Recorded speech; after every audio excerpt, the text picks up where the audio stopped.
Welcome to The Deep Dive. This is where we take a whole stack of sources, articles, research, notes, and really boil them down to the key insights. Our goal, simple, really. Give you a shortcut to being genuinely informed, maybe throw in a few surprising facts, keep it interesting. And today, we're heading off, virtually at least, to a place that really deserves more spotlight. Arunachal Pradesh. The first thing that grabs you, I think, is that nickname, the land of the rising sun. It sounds poetic, right?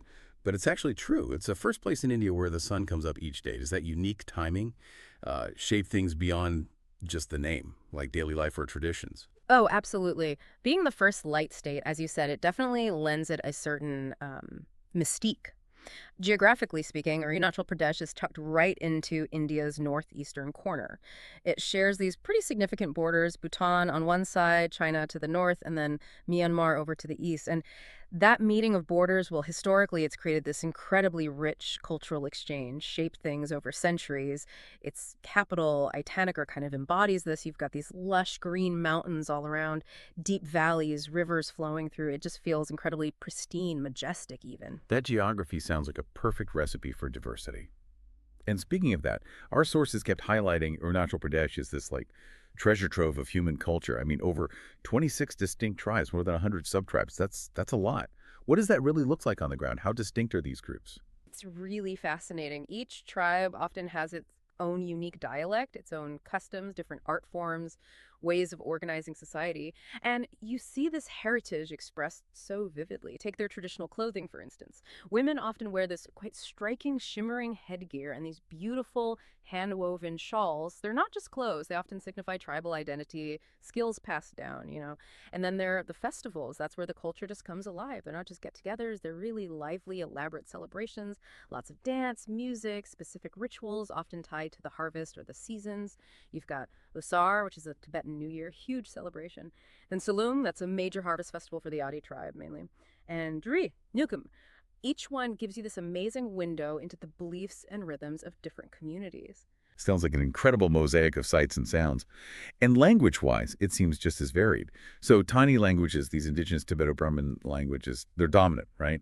But I also saw Hindi and English are pretty common, particularly in schools and cities. How does that linguistic mix kind of reflect its connection to the rest of India today? Well, it shows a kind of nuanced evolution, I think. The strength of the Tani languages really highlights these deep-rooted indigenous identities. But yeah, the use of Hindi and English, that definitely signals more integration with, the wider Indian framework. They act as lingua francas for education, government, business. It allows for preserving local identity while also enabling broader communication. Yeah. Makes sense. Right. Interesting balance. Okay, so if someone's thinking of visiting or just wants to know the highlights, beyond the culture itself, what are the absolute must-see places? The big wonders or maybe some hidden gems? Well, you absolutely have to start with Town Monastery. It's monumental. We're talking about immense spiritual importance, incredible architecture. It's the largest monastery in India The largest in India. Wow. and the second largest in the whole world. But here's what makes it truly special beyond the size. It's the birthplace of the sixth Dalai Lama. Oh, really? I didn't know that. Yeah. So that connection gives it this profound spiritual weight. It's not just a historic site. It's a living center of Tibetan Buddhism, deeply influencing the local Monpa people and drawing pilgrims from all over. That Dalai Lama connection certainly adds another layer entirely. So Dawang gives you that deep spiritual experience. What about for nature lovers? I read about Zero Valley having a totally different appeal. Trekkers? Music fans? Zero Valley is stunning. Just picture these vast emerald green rice paddies stretching out like a giant chessboard across the valley floor. It's absolutely perfect for trekking gentle slopes, amazing views. But yes, the surprising part for many is the music festival, an international one, drawing artists and crowds. It shows this really interesting modern side to the place, right alongside the serene nature. A music festival there. Interesting. And for pure nature preservation, Namdapha National Park sounds crucial. Oh, it is. Critically important. Our sources consistently flag Namdapha as one of India's absolute richest biodiversity hotspots. Incredible range of plants and animals. It's got the clouded leopard, which is pretty elusive, the red panda, and get this, 4 of the big cat species: tiger, leopard, snow leopard, and clouded leopard. All 4. In one park. Yep.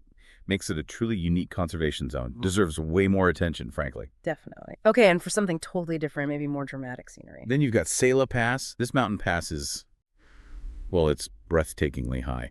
And most of the year, it's just covered in snow. The views are just stunning, almost otherworldly. It's a vital link connecting Tuong to the rest of India, but honestly, the beauty itself makes it a destination. And nearby, there's Bombdella, known for its cooler climate and, again, a strong Tibetan cultural influence showing those connections. And then there are these enchanting spots like Sancti Valley. It's famous for being a wintering ground for the black-necked cranes. Beautiful, rare birds. Black-necked cranes. Wow. Okay, after imagining all these landscapes and cultures, I'm getting hungry. What's the food like in Arunachal Pradesh? What flavor should we know about? The food there is generally quite simple, very healthy, but packed with flavor. Mm, It really reflects the local produce, the indigenous ways of cooking. You'll find really comforting stuff like thukpa. It's a noodle soup, usually with vegetables or meat, perfect for the climate up there. sounds good. Then there's zaan. It's this sort of paste made from millet flour, often eaten with veggies or a curry. Very traditional. And for a real local taste, you have to try a palm. It's a homemade rice beer. Refreshing and culturally quite significant, too. Oh, and bamboo shoot curry. Hmm. That distinctive kind of earthy flavor. It's a staple. You really can't miss trying that. Bukpa, zan, apong, bamboo shoots.